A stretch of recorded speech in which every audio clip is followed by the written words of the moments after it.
Hello guys, welcome back to our new video. आज की इस वीडियो में हम एक ऐसा टॉपिक डिस्कस करने वाले हैं कि अगर आपने उसे सही से समझ लिया ना तो आपको अमीर बनने से कोई नहीं रोक सकता। दोस्तों, दुनिया के सबसे बड़े इन्वेस्टर वॉरेन बफे ने यह बात तब कही थी जब उनके पास कोई पैसा नहीं था। I always knew I was going to be rich, I don't think I ever doubted it for a minute. उन्हें यह पूरा विश्वास था कि वो फ्यूचर में अमीर जरूर होंगे, क्योंकि उन्होंने कंपाउंडिंग के पावर को अपने अर्ली एज में ही अच्छे से समझ लिया था। तो इसे हम एक एग्जांपल से समझते हैं। मान लीजिए आपके पास दो ऑप्शन है। फर्स्ट ऑप्शन है आपके पास कि आपको 1 लाख रुपए रोज मिलेंगे 30 दिन तक, और सेकंड ऑप्शन आपके पास है कि आपको पहले दिन 1 पैसा मिलेगा, लेकिन इसमें कंडीशन ये है कि आपके हर दिन वो डबल होते जाएंगे। मतलब फर्स्ट डे 1 पैसा, दूसरे दिन 2 पैसा, तीसरे दिन 4 पैसा, ऐसे करते करते वो 30 दिन तक डबल होते रहेंगे। तो आप कौन सा ऑप्शन चूज करोगे? मैक्सिमम लोग ऑप्शन 1 ही चूज करेंगे, क्योंकि उसमें उनको साफ साफ दिख रहा है कि पूरे महीने में उनको 30 लाख रुपए मिल जाएंगे। लेकिन सेकंड ऑप्शन कंपाउंडिंग को लोग समझ ही नहीं पाते।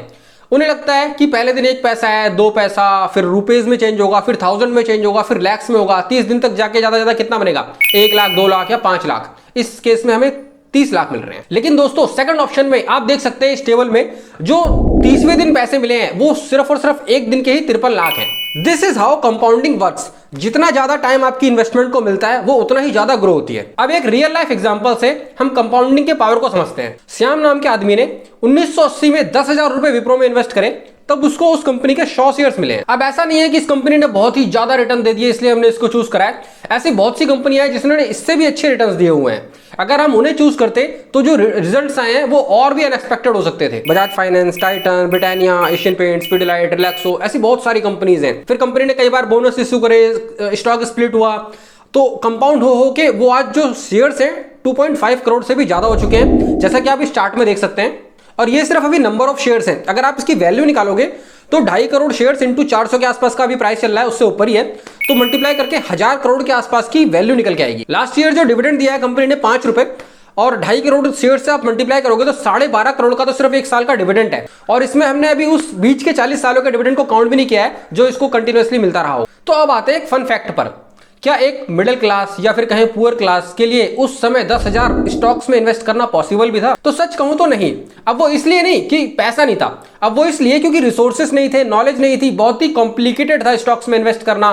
तो एक बार को मान सकते हैं कि उस समय 10,000 इन्वेस्ट करना मुश्किल हो सकता है, लेकिन अगर किसी ने 100 रुपए भी इन्वेस्ट करे होते तो भी आज वो 10 करोड़ तो होते।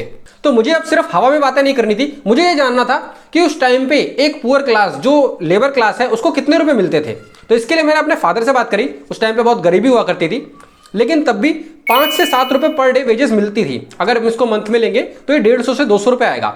अब मान लो किसी ने 2 महीने 3 महीने काम करके 100 रुपए भी बचा लिए होते, अगर उसको ये गाइडेंस मिलती कि ऐसा हो सकता है पॉसिबल, तो वो जरूर इन्वेस्ट करता। हम लोग सोचते हैं कि ये इन्वेस्टमेंट बिजनेस ये बहुत ही बड़े लोगों का खेल है, हम जैसे गरीबों का कुछ नहीं हो सकता। लेकिन दोस्तों, ये सिर्फ और सिर्फ इंफॉर्मेशन, नॉलेज और लॉन्ग टर्म विजन का खेल है। आप कोई भी अमीर बन सकता है, बस आपको चाहिए तो क्या, एक लॉन्ग टर्म प्रोस्पेक्टिव। तो लॉन्ग टर्म इन्वेस्टिंग और शॉर्ट टर्म इन्वेस्टिंग के लिए हम एक और वीडियो बनाएंगे, आप चैनल को सब्सक्राइब करके जरूर रखना। तब तक अगर 100 रुपए भी इन्वेस्ट किए होते तो जो पिछले साल का डिविडेंड था वही 12 लाख होता। अगर आप इसे मंथली में लोगे तो 1 लाख मंथली डिविडेंड। इसका क्या मतलब है? एक नॉर्मल इंसान आराम से अपनी जिंदगी जी सकता है सिर्फ और सिर्फ डिविडेंड पे। दोस्तों, हम लोग हिस्ट्री के सबसे बेस्ट टाइम में जी रहे हैं, जहां पर टेक्नोलॉजी की वजह से शेयर्स खरीदना बहुत ही ईजी हो चुका है। कंपनी की रिसर्च के लिए भी हमारे पास बहुत सारी वेबसाइट्स हैं, और बहुत सी वेबसाइट्स भी अवेलेबल हैं स्टॉक्स के एनालिसिस के लिए। पहले ये सब पॉसिबल नहीं था, मैगजीन्स वगैरह खरीदनी पड़ती थी और बहुत बड़े बड़े पीडीएफ्स पढ़ने पड़ते थे कंपनी रिपोर्ट्स के। आजकल तो वेबसाइट्स ने बहुत ईजी कर दिया है सारा काम। आगे आने वाली वीडियोस में हम ये भी देखेंगे कि कौन कौन सी टॉप वेबसाइट्स हैं स्टॉक रिसर्च के लिए और उन्हें हम कैसे यूज कर सकते हैं। तो कंपाउंडिंग को और अच्छे से समझने के लिए हम यहाँ पर एक इंपॉर्टेंट एग्जाम्पल लेते हैं। मान लीजिए कि आपका एक दोस्त है रोहन, उसने भी 1 लाख इन्वेस्ट करे और आपने भी 1 लाख इन्वेस्ट करे। दोनों पे जो रिटर्न है वो 15% का ही है। 1 साल बाद जो रिटर्न होगा वो कितना होगा? 1 लाख का 15%, 15,000 रुपए आपको भी मिलेंगे, 15,000 रुपए आपके दोस्त को भी मिलेंगे। लेकिन आपके दोस्त ने वो 15,000 रुपए निकाल के खर्च कर दिए और आपने वो 15,000 वहीं पे रहने दिए, क्योंकि आपको कंपाउंडिंग की पावर का पता था। तो नेक्स्ट ईयर जो रिटर्न आएगा वो 15,000 ही रहेगा आपके दोस्त का, लेकिन आपका जो रिटर्न होगा वो होगा 17,250, क्योंकि 1 लाख जो आपका इन्वेस्टमेंट था, 15,000 इंटरेस्ट, अब दोनों पे आपको इंटरेस्ट मिलेगा। तो जो सेकंड ईयर की जो आपके रिटर्न होंगे वो होंगे 17,250। अब वीडियो को थोड़ा सा फास्ट फॉरवर्ड करते हैं और 10 साल बाद लेके जाते हैं, क्या पोजीशन होगी। आपके दोस्त को अभी भी 1 लाख पे 15% के हिसाब से 15,000 ही मिल रहे हैं, लेकिन आपका जो रिटर्न होगा वो होगा 50,000 से भी ज्यादा का।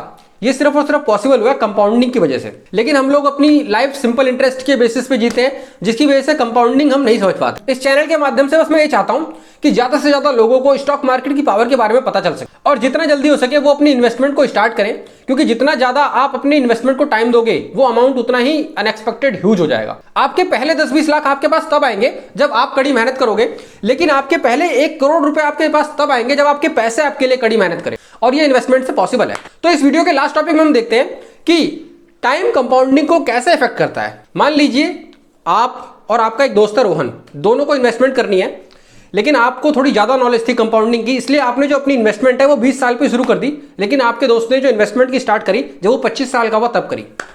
अब यहाँ पर जो इन्वेस्टमेंट के अमाउंट है वो हम एज्यूम कर रहे हैं कि आप 20,000 रुपए हर महीने आप कर रहे हैं और 20,000 ही आपका फ्रेंड रोहन कर रहा है।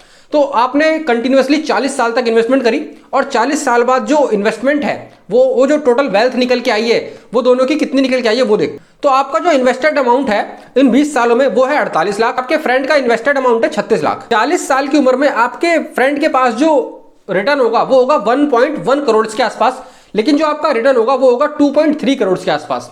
तो आपने देखा कि 5 साल के डिफरेंस ने कैसे 1 करोड़ रुपए का डिफरेंस क्रिएट कर दिया। तो इसके लिए 5 साल और चाहिए होंगे आपके फ्रेंड को ताकि वो आपके इन्वेस्टमेंट अमाउंट की बराबरी कर सके, लेकिन 5 साल बाद आपका जो अमाउंट है वो 4 करोड़ से भी ज्यादा का हो जाएगा।